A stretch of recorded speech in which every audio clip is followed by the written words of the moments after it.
Welcome once again to Treasures of the Torah. I'm Pastor Matt McEwen. This week, our Torah portion is Bechukotai, and there's something really cool about this Torah portion, and it actually ties into the one last week.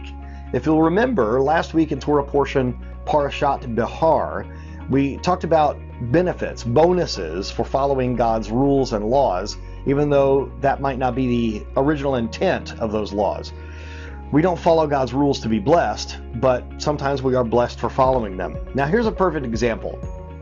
And when we talk about rain, now where I live in the state of Florida in the United States, in the summer, it rains nearly every day.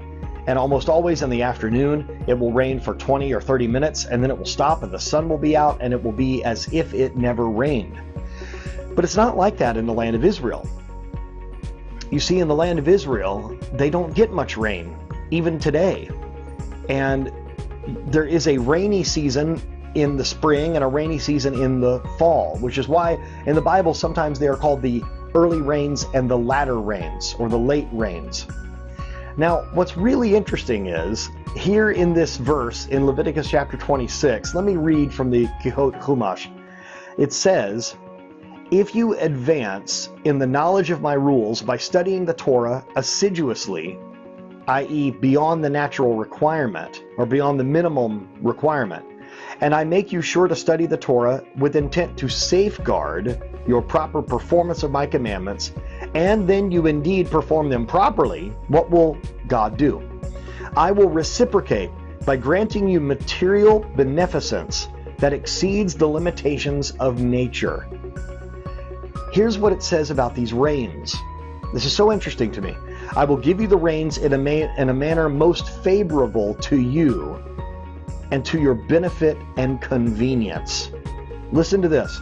They will fall in their time. When it says, "I will give you the rains in their time," this particular commentary expounds on what that means. What does it mean, in their time? In other words, the time that I had designated them for them exclusively, in the nighttime, when people are not outdoors working the land, and this way you will be able to work the land day by day, not being hindered by the rain. Moreover, I will further limit the rainfall to the time most convenient for you, the Sabbath night, when no one is usually about. Miraculously, the land will yield its full produce from the rain that falls during this short weekly period. Also, miraculously, the naturally barren tree of the field will give forth its fruit. Can you imagine that? Our God is so good that he set out a precedent. If you follow my Torah, if you study my Torah in order to follow it in the best way that you can, I will bless you with these rains, and I'm going to bless you in a way that is convenient for you. How exciting is that? Listen, I would take God's blessing anytime. Doesn't matter if it's a convenient time or not. But he's going to bless people at a convenient time so that it's at night, so that people aren't working the land and they don't have to stop working because of the rain. But also, he's going to do it on the Sabbath night when no one is out working anyway. This is such the grace of our God. He's going to bless us, and he's going to doubly bless us by blessing us with a blessing that is convenient. I don't know what more we could ask for.